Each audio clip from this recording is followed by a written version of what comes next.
I'm Leon Todd. I'm Troy Nababan. Welcome to our new gear podcast. Thank you for tuning in. We're very, very excited to talk about guitar gear and audio gear and just get super nerdy. As you can see, there's a bunch of gear behind us here at Hammerspace Recording, owned and operated by friend of the channel, Mr. Troy Nababan over here. How you doing today, Troy? I'm doing really well, Uncle Leon. How you feeling, mate? Pretty darn good. It's about time. We've been talking about doing this for, 6 months, more. Definitely around half a dozen months.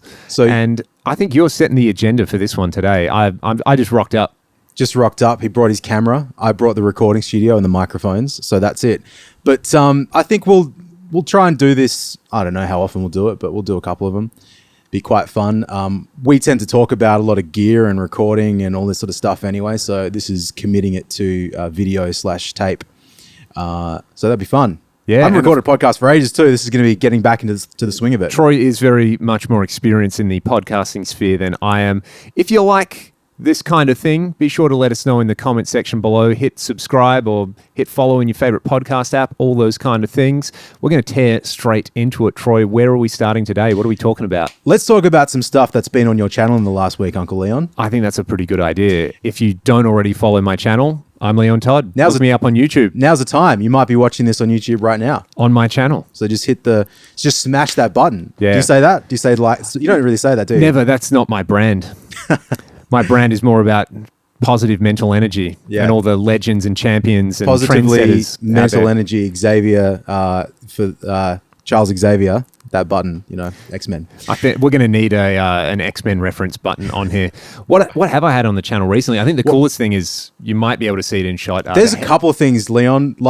There's two things in particular, but yeah, let's start with the head first amp. But can you see that? Is that on the camera? Maybe it's just behind my shoulder. But head first amplification, the Alta, which if you didn't see that video, it's basically like a library of all the best Marshall style tones in one. So 3 channels. 100 watts, really cool MIDI implementation. You've got stuff like, popular mods like the Jose mod, the Bright Cap variations on there. There's a vintage and modern switch, 2 master volumes. And it's all MIDI controllable as well. All right? MIDI controllable as well. Made by the wizard himself, Jason Tong over in Melbourne. And if you don't follow the Head First Amplification YouTube channel and you like amps and you like nerding out about gear, definitely do it. Jason is... well, like a lot of the greatest Aussies that we claim, originally a Kiwi. So you might say he's the Russell Crowe of amplification. Yep. We might say he's the Aussie Dave Friedman. But yeah, really, really great amp. We had it in here earlier and did the turn everything up to 10 and put some earplugs in and feel your shorts quake. Yeah, to be fair, we played it mostly with earplugs in rather than not, so we could get it super loud. You can see the cabinet. I think you can see the cabinet underneath it, which is a... JCM 900 cab with T75s in it. We ran it through that. We ran it through Greenback's cab as well, and that sounded really good. I think I probably preferred it, the dirty stuff through the Greenbacks, but the clean sound through the T75s was awesome. Really, really cool. And it's it's really great. I mean, I've been watching a lot of the Head First videos over the last couple of months. I'm not really certain how it came up on my YouTube algorithm, but I've been watching heaps of mod videos. I can solder mic leads, but I can't really do anything with 240 I get too scared about. So I'm not going to open my amps up and touch it because I don't want to blow myself up. But Jason's videos are awesome. And I don't know if you find this too, but when you sort of read how the amps are designed and put together, it just, at least for me, it helps me to dial tones in. When I think about how the gain structure works out and where the EQ exists in the path and bright caps and all that sort of stuff. Yeah, big time. So I guess I wonder if you do this too, but we've spoken about this sort of stuff in the past. Oh, and I've watched heaps of videos of me I need to go and immediately try that on one of my amps where, and you do that in the fractal stuff as well, right? Yeah. Because I remember, not to pump you up too much, Uncle Leon, but the video that you did virtually modding in JCM 800. Yep. Because you did that, and then I went and did that on my Axe 8, and that's the only tone I use in that now. Yeah, because I really liked it. But it's also one of those scary things if you just twist it. Well, not scary in digital because you twist it and you're not going to blow anything up. But you don't really know what you're doing, and if you're doing it right. But again, sorry, a little bit of a tangent there. But yeah, Jason's videos and all that are awesome. And so I've been watching a lot of them, and then just by coincidence, Leon, the head's finished, the Alta head's finished, and I've watched a few clips on that, and now Uncle Leon's got it. So I think I've said to you like once a week, like when you get that amp, man, yeah, I want to hear it. We need to turn it up. It's Jason's a wicked player as well, which I like. When they play, you're like, yeah, that's what I want to hear someone do through that kind of amp. It's, I don't know, sometimes people just get it, you know what I mean? Yep.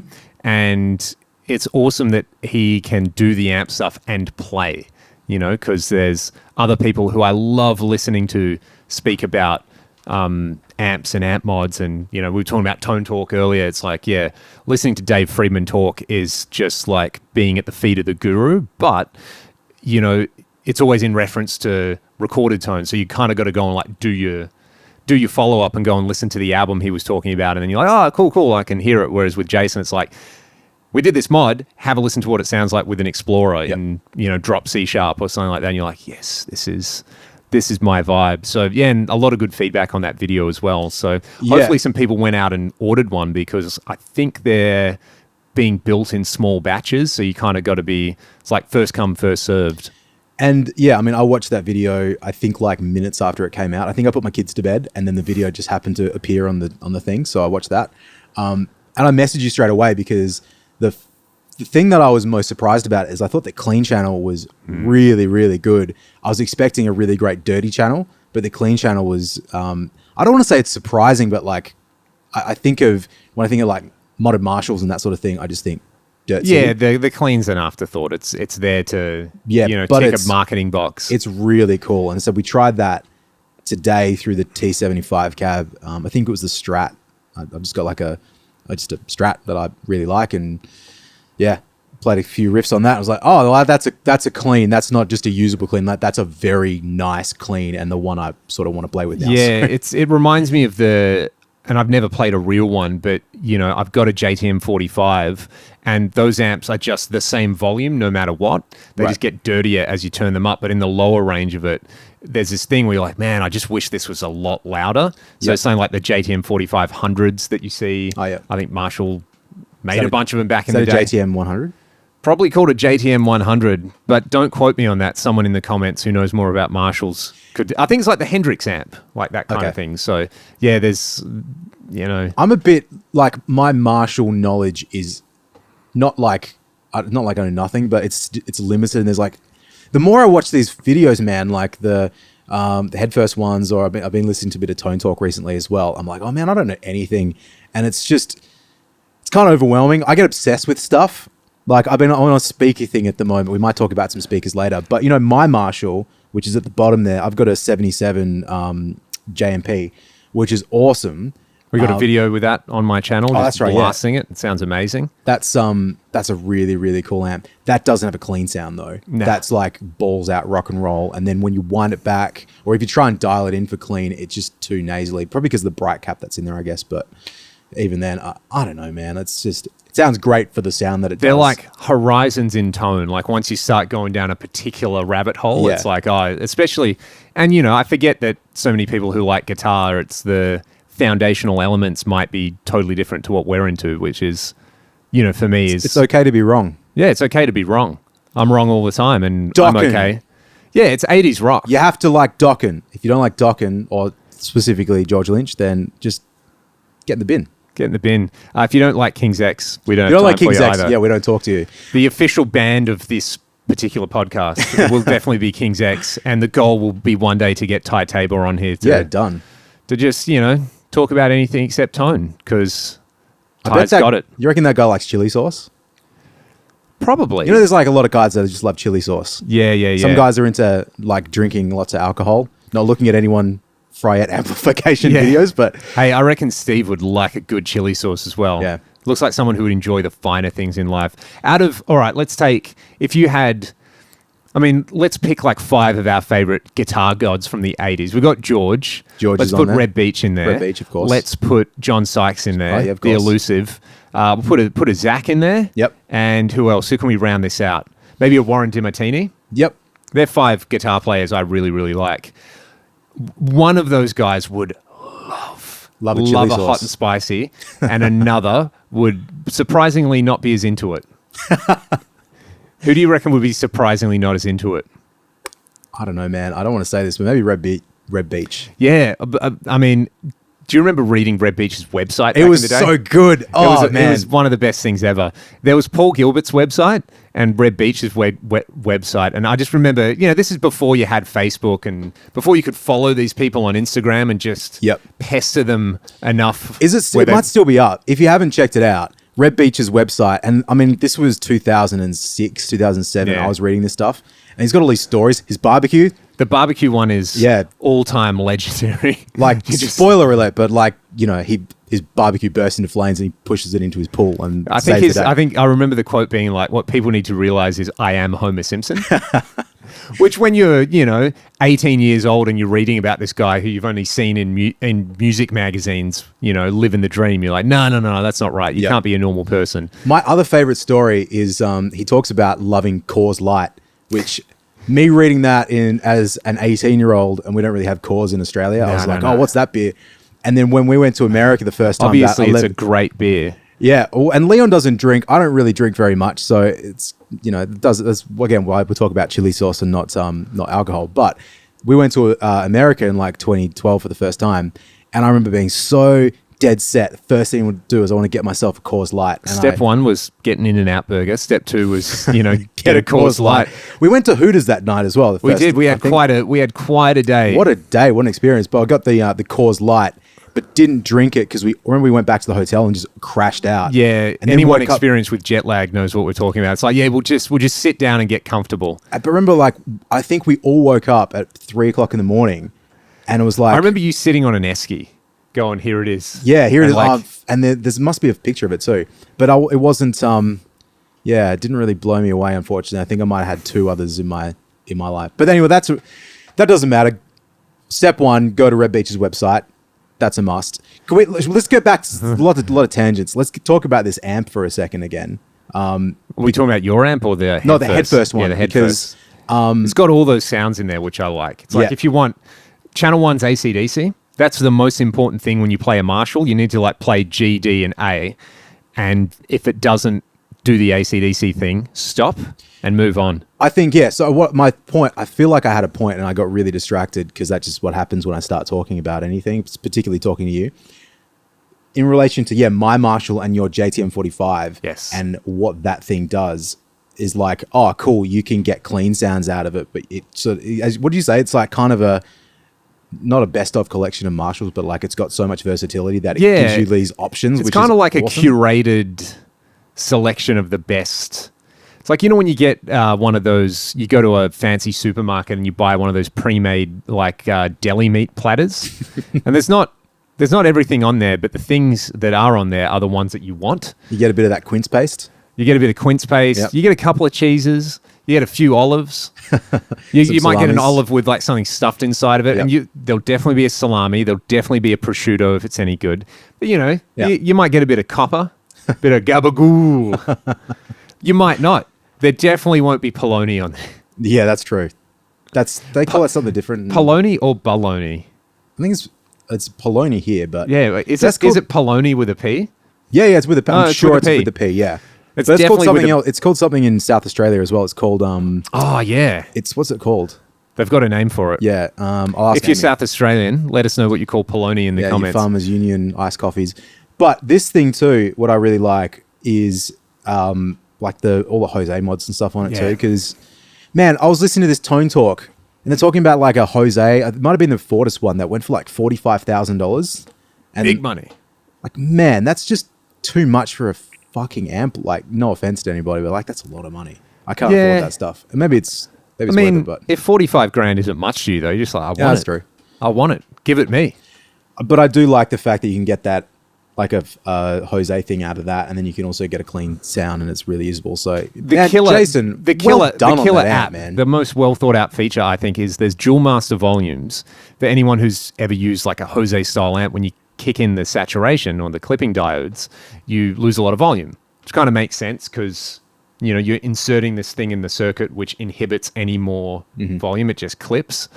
It acts like a limiter essentially. So if you were to switch to that, well, you're going to have volume drop. You don't want that. So you can kick in a second master volume to like compensate for that. How does that work on that amp? Because I didn't check that. Is that master volume MIDI switchable as well, or is that running channel 1 and 2? Okay. Yep. So the masters are global. So yeah, even if you wanted to use it to like control your clean to dirty volume or something, it's one of those things where it's like, oh, it's cool to kick that in, but you'd leave it on. It's like, no, you just kick in the other master volume. So and I can't remember, is 1 and 2 on that voiced the same or voiced differently? I think they've the master volumes or the channels. The channels. I think they're all voiced differently. Like channel 3 sounds a bit spittier and Yep. angrier than channel 2. I think I feel like I remember that from your video. We didn't really play with that too much when we just cranked it up, so. I mean, I tried his Cali amp, which channel 2 and channel 3 kind of remind me of that, where it's like the different. That thing looks awesome too. Different levels of saturation. So it's been cool to see that go from just like anything you see, I don't know, YouTube channel developer or something, where it's like, oh, there's this guy who does some mods and started doing some videos, and it seems like they've kind of found their groove with it. And it's an incredible resource. Very, very rare to find that kind of someone who's like, they know what's up. They're all over the design elements of it, and they can play great, and they can present. Yep. So triple threat, Jason Tong, shout out, friend of the podcast. Musical theatre, Yep. Dancing, acting, singing. Exactly. Last comment on that, the MIDI switching. I like that concept so much. Maybe it's just really difficult to implement in other amps. I don't know. I haven't seen it before, but the bright switches and stuff, it's kind of like, that's a nice, coming from digital, like particularly all that stuff, to be able to dial that in differently. My pedal board's really complicated with using a Morningstar MIDI controller. I've got like a lot of MIDI shit going here, there, and everywhere. You do a podcast about that pedal board. We probably should. It's it's pretty. Oh, it's not unnecessarily complicated. It's like as complicated as it needs to be to do the job I need to do. It's a solution. It's a solution. That's right. But considering I already have that implemented in my board, it sort of makes sense to have an amp that can do so much switching stuff. And also, because we're in my studio at the moment, and not that anyone can see it, and we're not going to move the camera, but I have a little Stream Deck. Yes, and that's I'm not sure if you can see actually too. I've got a KHE amp switcher there. I got lots of stuff. Using the Stream Deck and SoundFlow for my workflow, I've got a bunch of MIDI switching stuff that I can do. So I can sit at my desk and change the channels on the KHE. 8 amps, 8 cabs. 8 amps, 4 cabs. 8 amps, 4 cabs. But yeah, I mean it's all MIDI, and also I've got a Rocktron pedal switcher thing in there too. So it's all said not necessarily complicated perhaps, but it's really cool. Like, it gets me thinking now that MIDI's implemented on a head, how to just work that in with like a bunch of preset sounds. It's like kind of just other MIDI capable tube heads, like the JP2C has MIDI, but not with like bright switches and stuff, right? I thought that's a bit more. Yeah, it's more just like you can change the channels and do a few things, and certainly not anything Marshall. Because like the Mesa as well, I got the pink Recto up there, which I didn't realize you could get the little. It's not a hat; it's actually an amp. Yeah, that's right. It's a very cool amp. Funny story. We'll talk about it that another time. But I didn't realize you can get a little box that MIDI switches the RJM. Stuff. No, like Mesa makes a thing. The MIDI Abacus. Might be that. There's one on our marketplace here at the moment, which I thought about. That's cool. But I just or MIDI Matrix or something. Maybe it's that one. Yeah. The MIDI Abacus was the ancient Greek version of that, of course. Is that Greek or Chinese? Abacus. I think you might be starting a culture war with that one. I don't know. Let's not get started. The jury's almost definitely out on where the abacus was invented. Is that real? I didn't know that. I don't know, mate. Leon knows a lot about world history and stuff, so I trust you if you. Yeah. Someone can fact check us in the comments. But I really like that amp. I feel like I'm talking it up too much, but it sounds great. Yeah. A nice domestic product for us Australians. The other cool thing about it as well is obviously Jason's making them in Australia. I know he's partnered with an amp company in the States, and they'll be making them domestically in the US as well. So if you're in America, you don't have to pay the hideous import taxes and shipping, which is another hideous element to it. Which is unfortunately why I've still never played a Friedman amp, because they're so freaking expensive here, man. Yeah, I mean, so the price point for the head first, I saw a few people say like, oh my God, that's 4,500 Australian dollars. If you want a BE Deluxe, they start at 7,000 Australian dollars. Yep.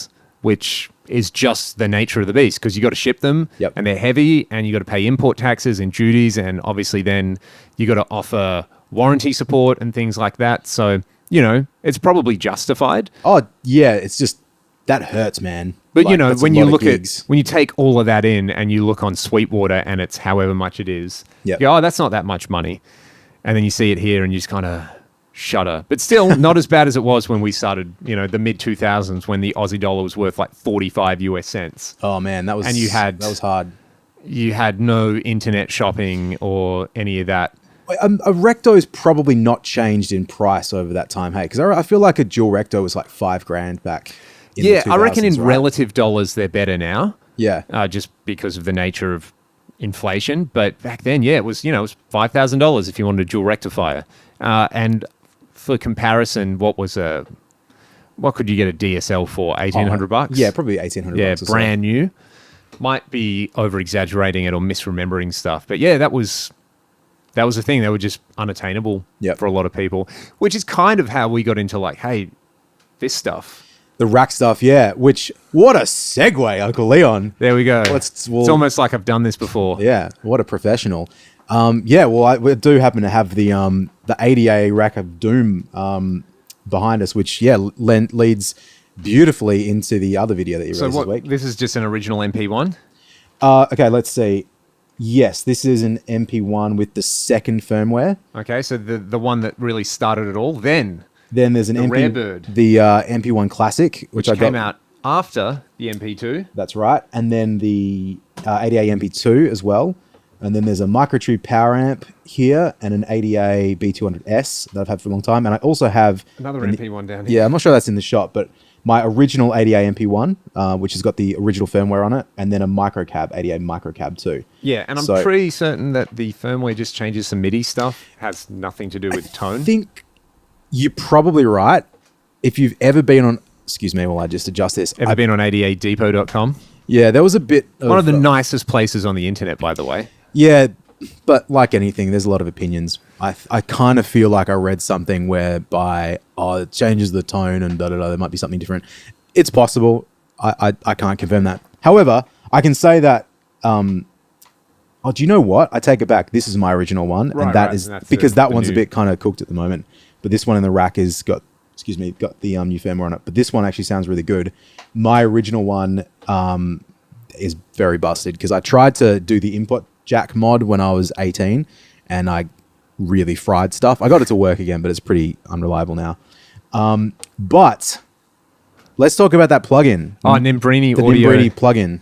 Because That's really good. Yeah, that sounded really good. I haven't tried it yet because I just haven't had time to download it. But yeah, I didn't realize that was even coming out until I just saw your video. Oh no, you sent me a screenshot of it. I was Yeah, like, a bunch of people just... It was one of those things where I got like a dozen comments in the space of a day or something, which Right. is like, hey, Leon, have you seen this? Hey, Leon, have you seen this? Which is very nice that people are onto it because I'm certainly not onto it. You just need to be more switched in, man. More time on Twitter, more time on Instagram. Depths of the internet. See, that's definitely your role here. You're the tastemaker. I'm just on Twitter 24 hours a day, just, learning. What's your Twitter handle, Troy? At Troy Nababan, TroyNababan, on Instagram as well. Instagram, I like. Oh, they're both cool. But, sorry. Yeah, so they did an ADA MP1 plugin that sounds like an ADA MP1. And there's some, they did some cool stuff. Like they added some pre-EQ and post-EQ, and there's a power amp sim and IR loading. And what do they have in there? It's funny because it's some of the effects in there are like they went, well, the MP2 had this stuff because it's chorus. Got to have chorus on there. Trem, delay. The delay sounds really good. There's built-in reverb. It's that stuff's not the main feature. I don't think it would replace your favorite delay or reverb plugin, but pretty handy to have in there.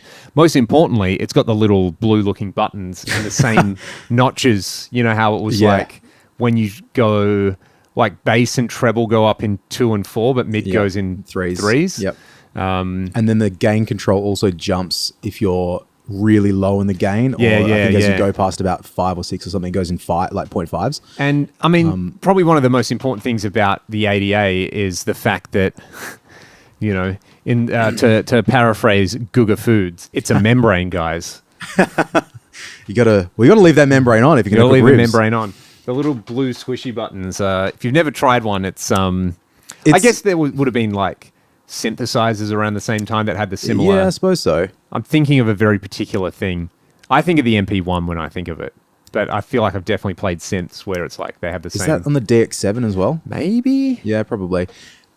In terms of, because I haven't played with the app. In terms of interface, is it a pain in the ass to have to click twice to just move bass, like in treble and stuff, up and down? Does it make a difference? Because it's a pain in the ass on the unit, and that's been a complaint. Okay, being a traditionalist with the unit itself, it makes sense that it looks exactly the same. Yeah. But if it was hypothetically like just a knob that you turn or a slider to turn up and down, would that make it easier or better, do you think, to dial in? Well, I pretty much set it in one place and I was like, this is it. This is the sound. So, yeah, I guess it does replicate some of the quirks, probably not for better. But that's a minimal thing, right? Like, it sounded good. Yeah. My takeaway from like the video that you did to just break it down was like, when I was trying to build a rack in 2006, because I got that first 80 one in 2006 on eBay, the first eBay purchase I ever got. It was that, and I got a Marshall 4x12 with V30s in it. That's awesome. Which I still use. That's like my number one cab. But I didn't realize because I only bought it because I saw on the Racer X forum that Paul Gilbert was using it, and I think Jason Becker was using it, and Nuno Betancourt and all these guys, and Michael Wagner used it for a bunch of stuff, Skid Row and whatnot. Obviously, if I have this gear, I will immediately be as good at guitar as these guys are. Yeah, but it wasn't until I bought it that I realized that it needs a power amp. Because I knew stuff. I wasn't completely stupid about gear and whatnot, but I that didn't really click for me. I knew stuff. I wasn't completely oblivious to what's required in a rig, but it's like, all right, I've got the preamp. Now I want to be able to plug it into an amplifier. So what am I going to use so I can hear it through a speaker cab? And at the time, I had a Marshall AVT 1x12 combo. Mighty AVT. Yeah, AVT 100, which actually sounded sort of okay through that. When's the AVT line going to have a renaissance? They have the original Valve states people are all about for the early death metal stuff. And oh, yeah. I haven't really caught a lot of videos about the AVT. The 2000 was not great. It was great when you needed an amp in 2004 and you didn't have a lot of money. Like that was what happened with me. But I digress. So I had that as a power amp and as a speaker and stuff. And I think I was running that into the 4x12 because, 18, what else are you going to do? But I was like, all right, got to build a rack now. Need a power amp. I obviously need a tube power amp, but that's too expensive. So I got the next best thing, which was that guy, which sounds not amazing. Need effects, get a quadriverb. Yeah. It's too noisy. I definitely need a gate. Yep. So I got a Rocktron Hush. And then it just kind of keeps going and going. This is how these things happen. This is why I say to people, don't build a rack. Yeah. But this is the thing about that plugin that I really liked, where it's like, okay, you've got reverb, delay, chorus, and then you've got a power amp simulator thing in there too, with like resonance and presence control, and an IR loader, and a noise gate. And it's like, it's the rack that I wanted to have when I was building a rack, and it's in one $30 plugin. That's very, very cool. Yeah, exactly. So, someone had a go at me because I dared mention in my video that I got the plugin for free, which... Surprise, surprise, you watch a plugin demo on YouTube, the company has probably sent out a bunch of not for resale licenses, which is just what happens. That's how this thing works. And they're like, you couldn't spare $30. And, Well, whoever said that? I could, but the kind of reality is that my time is worth a lot more than that. And I wanted to check it out because people were like, hey, it would be cool if you did a video for this particular thing. So I figure it probably flows both ways, where I can do a video and then the company who makes the awesome plugin, they get a bunch of free advertising, and the people who wanted to hear it, they don't have to spend the money first to know if it sounds good. And then if they like it, they can go and spend the money and everyone's happy. Let me tell you something, Uncle Leon. That's a podcast for another day, though. My time is not worth the $30 to buy the plugin, and I liked the video, so I'm going to go spend $30 and buy that plugin. So bam, it's even Stevens. I reckon for most people out there, like the used prices for MP1s are ridiculous now as well. Oh man, it's silly. It is literally a way better value proposition because kind of looks the same. It's less noisy. Mm-hmm. It's easier to use. You get a bunch of stuff with it, and it's like 20 times less expensive. It's a pain in the ass. Like, honestly, I love it because I guess I kind of collect the stuff a little bit. It's not something I need to collect considering all the other stuff I collect, but I just like it for nostalgia reasons, right? But it's super noisy. They're super unreliable. Like I had one, and this isn't just the MP1. This kind of applies to all the rack a stuff. lot of this gear because it was built to a price point for people as Yeah. well. You know, not everything was an Eventide H3000. Yeah, you and know? it's like it's hard to maintain it if you really want to maintain it and use it. I mean, I'll be completely honest. This right now is purely like for show. It's not plugged in and working. Not that it won't be, but I don't need to use it at the moment. And it was convenient to throw it all in this rack, so that's why it sits there. And I have one in the other rack to patch in if I feel like it. But I mean, of these units, like, as I said, this one needs serious repair. The MP Classic is, I think, a 110 one as well, so it needs a new power transformer.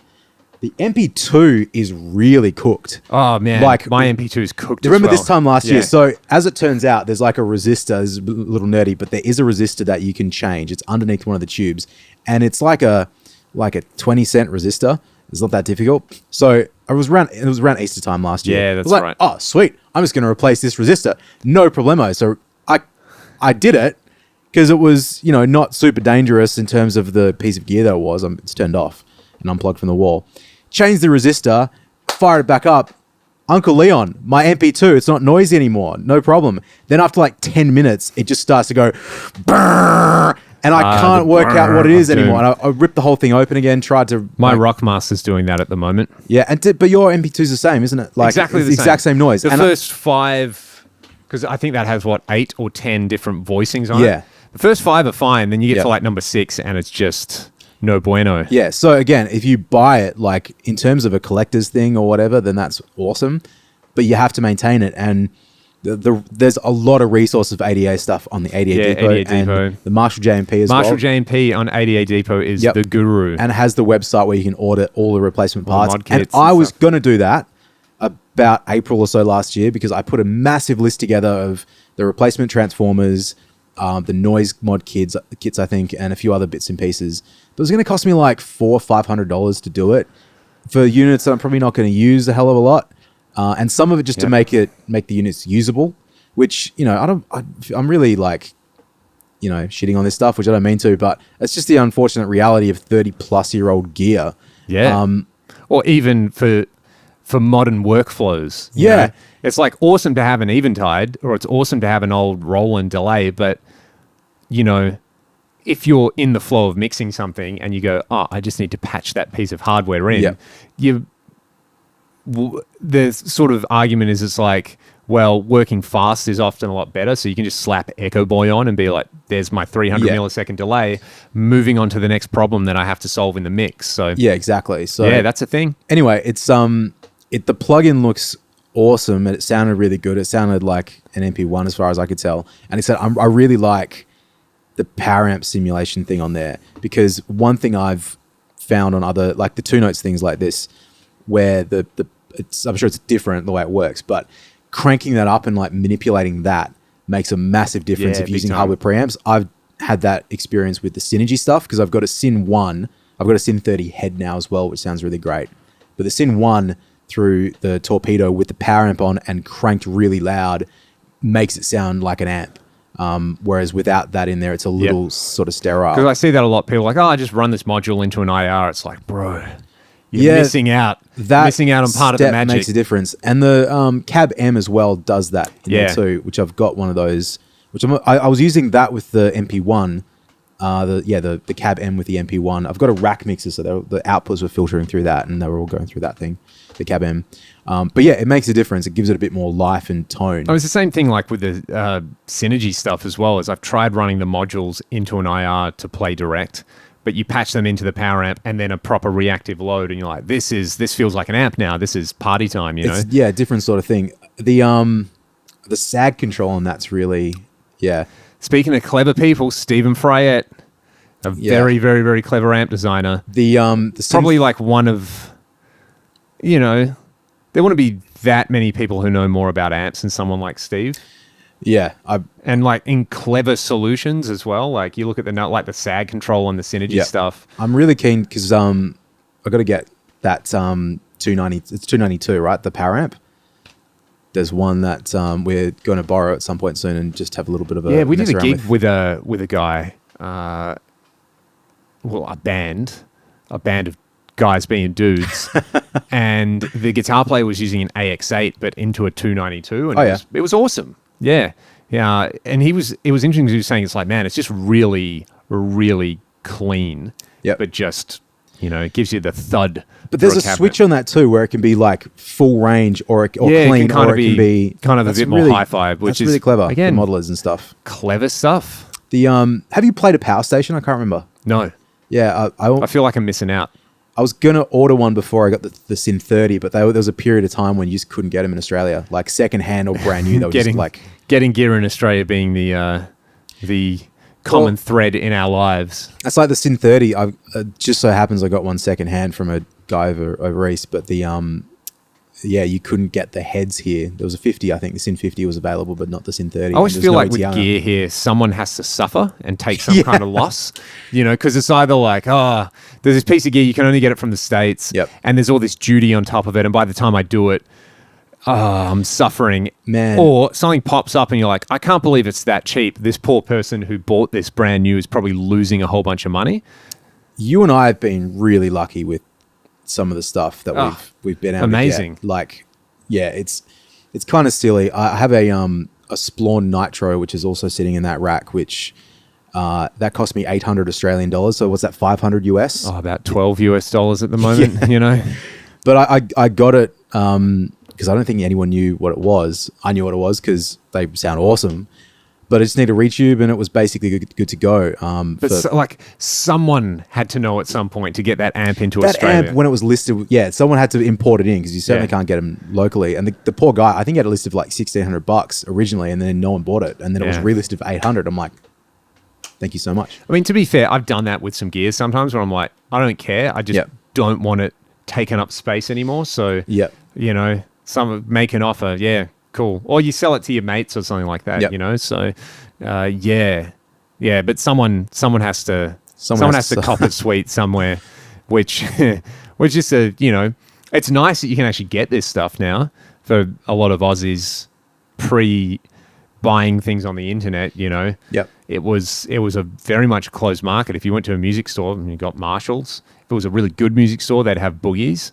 If it was a music store that was trying to be a really good music store, they'd have like Hughes and Kettner, and everyone would go, Hughes and Kettner? Oh, speaking of MIDI switchable amps, do you remember the Switchblade? Yeah, I mean, and to be fair, Hughes and Kettner, some great stuff. You just never heard of them. Yeah. There's just some shops suddenly had these amps, and you're like, why would you buy that when you can buy a Marshall? And it's like, well, it does this and it does That's this. That's the thing that sucks, man. Like, I think it was tonal conservatism. Yeah. Just to go back a little bit, like I think Jason on one of the videos I saw him talking about, maybe like he was talking to Dave Friedman about something, but it's just the supply or lack of supply of Marshalls back in the day. Yeah. It's like Americans, man, and obviously people in Europe and stuff too, like you had access to cool amps. Like there wasn't people bringing in like the mid 70s, just an abundance of Marshall JMPs and Plexis and stuff. So my dad said his first amp, he bought a full stack, and it was made by a company called Wasp. Oh, I think I've heard of Wasp. And they're kind of like, people who know about Wasp know about Wasp. But yeah, they were basically made because you couldn't readily get things like Marshalls and, even guitars, if you could. And I've heard some unconfirmed stories about, Australia kind of gets the B stock. Not the real B stock, but, the big markets get first dibs on, especially with big brands. If it's Fender or Gibson, and they're churning stuff out, it's, of course it would make sense if you're Sweetwater and your buying power is infinity, then you're going to just get the nice stuff and keep people happy. Whereas down here, the suppliers, they have a slightly more limited choice.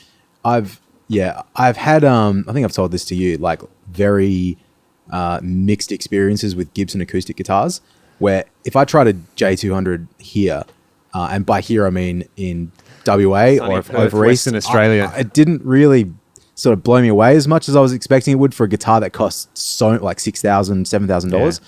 And then we went to Guitar Center in where is it, in like Dallas or one of these Oklahoma City or somewhere like and that. it's like every single one you pick up sounds ruled. like great, like and not necessarily the best guitar you've ever played, but like, oh, that sounds good, oh, that one sounds good, which is really strange. But I mean, that again, unconfirmed and purely anecdotal, so not scientific, doesn't necessarily mean anything. But yeah, The great anti-Aussie gear conspiracy podcast. trying to just push us down, you Just know, trying to keep the Aussies down.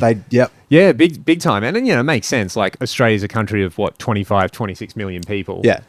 Most of whom aren't super invested in the arts or music or anything like that. Yep. So you just kind of deal with what you've got. Yeah, which is like, my Marshall J&P, that's said 77. I don't know when that came to the country. It's really beat up. And that was modded by a local guy named Willie Westlake, who he was apparently the Marshall whisperer of Perth at the time. I don't know. He's died, I think, but I don't know when or how long ago it was. But yeah, there was clearly a couple of them around, and there was just like the knowledge of what to do with them was so limited because internet and all this sort of stuff. It's just yeah, it's kind of nice when you do find one that's been around the traps and people have kind of used and abused it a little bit, but I just wish there was more. And not like ridiculous, not one for every man, woman, and child. Not everyone needs a vintage Marshall, but yeah, for the people who do, it's a bit Hunger Games, isn't it? And not just Marshalls, like Fenders as well. Like I remember seeing like pictures of guys in Nashville or LA or wherever, and it's just walls of Fender Deluxes or Tweeds and stuff. Yeah, it's like, man, you can't find the best vintage stuff because it just isn't around. Maybe there's more of a reason. Joe Bonamassa owns it now, so you can never get any of the best vintage stuff. But even then, for the second tier stuff, even the second, this is a real unfortunate thing. Is like, for as much as I love guitars, there's my like sound memory of stuff I haven't been able to experience a lot of stuff. A good example of that is, what was it, 2016? I went to the States for Christmas with my wife, who's American and lives in Perth now. Had lived in Dallas. Her family still lives in Dallas. Your wife lives with you now, does she? Yeah. It's a nice change. And there was Killer Vintage Guitars had just opened up. Mm-hmm. I was like, apparently there's a new guitar store. I'm going to go look at it. And just the stuff they had in there was like mind-blowing. And they're like, yeah, we just got this 59 Junior in. Do you want to have a play? So I'm playing this 59 Junior. He's like, yeah, I got this 5150 combo, bought it off Eddie. Or like off, they were having a big sell-off from the studio. Yep. Still had apparently it was his backstage practice amp. Still had the settings marked on it. Right. And it's like, yeah, George Lynch called me 2 hours ago and said he's going to come and check out that Junior. So, and it was just like, okay, this is all very heady stuff from someone whose local music store, the nicest thing you could get was a Godin. Godin's are good guitars, though. Godin's are good guitars, but the mystique around them when you're 13 is not the same as a 59 Junior. So yeah, and I have the worst mobile phone video available of me playing it, which sounds like garbage, but still people are like, oh wow, it's this and this. It sounds great, bro. It's like, well, it did sound great, but this doesn't sound great. Mate. So yeah, there's just not that. The closest thing might have been Jackson's Rare Guitars. Oh yeah. Yeah, that was a bit of a saga apparently. Yeah. That was over East, right? That was over East. That was in Sydney. We went there, didn't we? Didn't we go there in 2011? That's where I bought my Hamer Standard from. Right, yeah. I got a strap from there. I got a strap. That was really cool. I got a purple, florally. We've all had that experience where it's like, wow, the greatest music store in the world.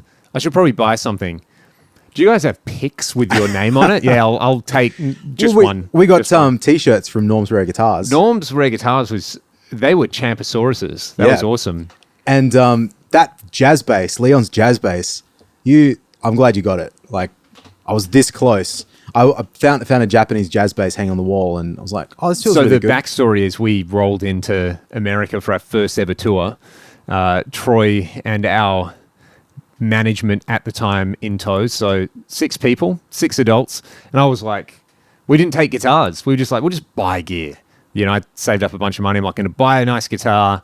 Ryan will buy a bass, Cam will buy some drums, because it was cheaper to do that than it was to hire gear for a couple of weeks. So may as well get some stuff you can take home. And yeah, went to Norm's, and who we go? We went with Trent. Yep. Our buddy Trent. Shout out to Trent. If you're watching this, I think Trent's in Sydney now. Anyway, Trent was living in LA at the time. I was like, yeah, we'll go to Norm's. And yeah, it was, one, amazing because, you know, I'd seen photos online and used to read the website all the time. And it was amazing how casual they were just like, yeah, cool, check it out. You want to play that? Go for it. Yep. You know? And yeah, they gave me a really good deal. I bought a PRS mirror and that Japanese jazz bass. They hooked me up. Yep. And then they were like, you guys should probably take some T-shirts as well. Enjoy yourselves. So Did they give us? I feel like I bought that T-shirt. Maybe they gave it to us. I don't remember. It was a long I think time they ago. gave us the T-shirts. Maybe they gave you the T-shirt and I had to buy one. Oh, there you go. Mate, I'm not, not Leon Ragdoll here. They didn't know in the future. It's almost like I spent a bunch of money there already on non-picks. But that jazz bass was great. And I remember playing it and I was like, oh, this is cool. Leon, try this. And then you're like, yeah, I'm going to buy this. And then Ryan played it for like the next bunch of tours anyway, and I hardly played it. So yeah, but that's a great bass. And that mirror too is awesome. But you dropped that, right? oh my God. Yeah. I took it. Yeah. I was teaching at school and I don't know what happened, but I came into the room and it had fallen off my chair and the neck was just like, dunk. Oh. It's kind of been fixed. It's not the same. I'd buy another one in a heartbeat though, because they're great guitars. Yeah, there was like a period where, because remember right before that, you were playing that the Junior Junior style thing, yeah. Yeah, and that was awesome. Very into that style of guitar at the time. Yeah, and then got the mirror, and yeah, that's a cool guitar. The mirror's cool. Do you still play that Junior? Yeah, it's a great little P90 guitar. I really want to. I remember there was one like not long after that on eBay, like pretty cheap, like around the same sort of time. So I think I went through a phase where I was like, you know what'll be my thing? Hamer guitars. Yeah, I remember. And still own a bunch of Hamer guitars. One of them's that standard is a great guitar. The others are pretty good. They don't get as much playtime as they probably deserve, but yeah, that didn't become a thing clearly. Yeah, what was the smaller one? The Artist? It's like a Mini 335. Oh no, not that one. The Stratty thing, the Ready Strat thing. The Ready Strat. Oh, the vintage. Yes. Is that the one? Yes. That was okay. That now belongs to friend of the channel, Ben Wilson. Oh, did he buy it? Yep. Oh, nice. Gave Shout out Benno Ben. a sweet deal. The I didn't like the grey. What was the one that had the paint job on it? Yes, the Chaparral. The Chaparral I sold. I didn't like the way that felt, and I also didn't like was it a double cut red Les Paul looking thing? It's called a Sunburst. Yeah. Great name for a guitar. Yeah, that one didn't. That one's okay. Yeah, it didn't really feel the best, but I mean, I love the quilt top on it. Very, very nice. They look amazing. I'd always wanted one of those, so do you know what a good deal on that? What it was for me with those guitars is that it kind of had like it might have just been the lacquer on the back of the neck. It felt like are they a little too heavy? Stick. Yeah, it's and like then the necks they felt like they got thinner the higher you went. Yeah, it was a bit strange of a profile. Yeah, because the Explorer shape one I have, that's got like a club. That's got a great. That's neck. A cool guitar. I like but that that's one. a 2008. They kind of. Right. I don't know. They probably just changed it up a little bit more. I think their ex-master builder, Mike Shishkov, now builds those style of guitars as Shishkov guitars. So if you're looking for like a Hamer Standard and you don't want to spend 20 grand, probably 20 grand. Jeez. Man, they're desirable guitars now, especially the original ones they call 4-digit serials. Okay. So like a 4-digit standard is big money. Right. Big money. Or almost in that unobtainium kind of range. So yeah, it's like that. And who was I speaking to? And they were telling me about how they got like a birth year Les Paul. Justin York, Audio, best IRs out there. Paramore, yeah, absolute legend. Good IRs. And I've got Justin was telling me that we're going to need like some kind of sound for every name drop I give in this video. They were saying how they were like, I always wanted a birth year Les Paul, and they bought this awesome, I think it was a custom. And I was like, a birth year guitar? That's a bit of a thing. So I had in my head that I'd like to get like a birth year PRS, but it's like the third year they were in production, so it's unobtainium now. I'm trying to think if I have a guitar from 87. I don't know if I do. I think my Ibanez guitars are a little bit like probably 90. 90? The earliest Ibanez I have. Yeah, maybe one of those, the year you learned to walk guitar. 2008? No, I don't know. Or a year you stopped breastfeeding guitar, so like 2000 for me. I'm trying to think of what would be cool from that era. I guess anything pointy from 87 would be the Yeah, one. yeah. BC Rich. Oh man, that would be wicked. I love BC Rich pointy guitars so much. And you know what it is? It's Uncle Jesse, Full House, like Stamos. They must have had like a BC Rich endorsement Yep, because 100%. I was watching videos, no joke, like a couple of nights ago, and it's like BC Rich acoustics, BC Rich basses. Isn't it funny that now if you had some kind of Netflix sitcom like that, the type of guitar they would be playing would be some kind of offset, Oh yeah, you know, like if it was a contemporary thing. Yep. Like one of those kind of just, what's the brand that I think of? for like offsetty stuff. Yeah, but like it'd be some, you know, it'd be a Jazzmaster or something like Oh, that. yeah, Because yeah. they're the like the super cool guitars. Or it would be a BC Rich. It'd be like a non-ironic pointy guitar because Yeah. we've been playing with the wheel has turned all the way back around. I'd love for that to happen, man. I mean, yeah, I do have a snakeskin BC Rich. I paid $50 for it. It's in pieces. It's been in pieces for a long time. You know what we should do? We should ask people in the comment section, because it's going to be uploaded to YouTube, is tell us about the best guitar deal you've ever got. $50 for a BC Rich seems hard to beat. I think my Ibanez Yellow RG was $150. Yeah, I remember you told me the That's story. probably- because yeah. that brought back memories when you pulled that out in the channel Yeah, for that yeah. NDA video. Yep. Is the $50? I feel like I've had better deals than that for guitars. Maybe that is the best one. I don't think I've paid less than $50 for a guitar. I feel like my dad has probably had one of those like, yeah, I paid $7 for a guitar, and when I stripped the paint back, it was a 1962 SG kind of story. Yeah. I've had a lot of luck with amps. Yeah. And actually, okay, really quick, talking about the ADAs, I got a rack, like as in a rack case, and inside it there was an ADA MP1, a Marshall JMP, the microtube power amp there, and a Yamaha with the GP9, I think it is, the rack processor. Remember that? I think you've played that. GEP 50? Yeah, that's the one, yeah. SPX knockoff. Yeah, thing? that, but with the guitar processing. So Yep. four rack units in the rack, and that was 120 Australian dollars. So was that $80 That's American? amazing. Yeah, and from a guy that lived like 10 minutes from me as well. It was in his back shed for years. He didn't know what it was, or didn't know how to use it. I think my best one was I've got an original Boss DM2 for $29. Oh, that's from Cash Converters. That was from Cashies. Nice. Yeah, and I plugged it in, it didn't work, and I was like, yeah. well, it serves me right. And it's the one time in my life I've like successfully fixed a pedal. Oh. I was reading up about it, and they were like, oh, they use the same kind of op amp as a tube screamer. So I ordered one and just like slotted it in. Yep. And then there was actually just a loose cable, and I did that, and Bob's it Ranty. sounds fine. Which, yeah, I honestly can't think of anything better than that. I've had a few very nice things where you're like, oh, well, that's a pretty good deal. Or eBay stuff where you just bid a stupid amount and win, and you're like, well, I didn't really want to spend that money, but I guess I'm getting this guitar. Yeah, I don't really use eBay like that. I'm a little bit too scared. I feel like I'd do that and just Oh, the floodgates would open. my children wouldn't be able to eat that week. So Yes, exactly. And with that very, very happy note, I reckon we might wrap up. that's been We've been prattling on for a little while now. Hopefully people have enjoyed their stay with us talking about gear. And so we're gonna put this on the YouTube. It's going to be on the YouTube. And we should work out how to put it on the podcast. We'll put it on Apple on podcasts and all that sort of stuff too. So you can Use your favorite podcasting app and tune in. And We should do a theme song too at some point. You know, I like the sound of that. piece of original music. All open to suggestions. So let us know in the comment section if you enjoyed this and what you'd like us to talk about in future episodes. Maybe keep it, we'll talk about some vintage stuff, talk about some new stuff, talk about just us being, Racer X addicted teenagers and the trials and travails of all those kind of things. This was very fun, Troy. I had a really good time. How's that? The conversation just rolls. It feels like therapy in a way. Came into it thinking, we'll talk about what's been on your channel. And we did that about 2 videos, and there's probably been an hour or something long. So that's pretty bloody good. And of course, the ultimate ulterior motive is to, be sponsored by either Manscaped or Raid Shadow Legends. So they know where to find me if they would like to sponsor one of our podcasts and support what we do. Thank you to everybody who's watched this one.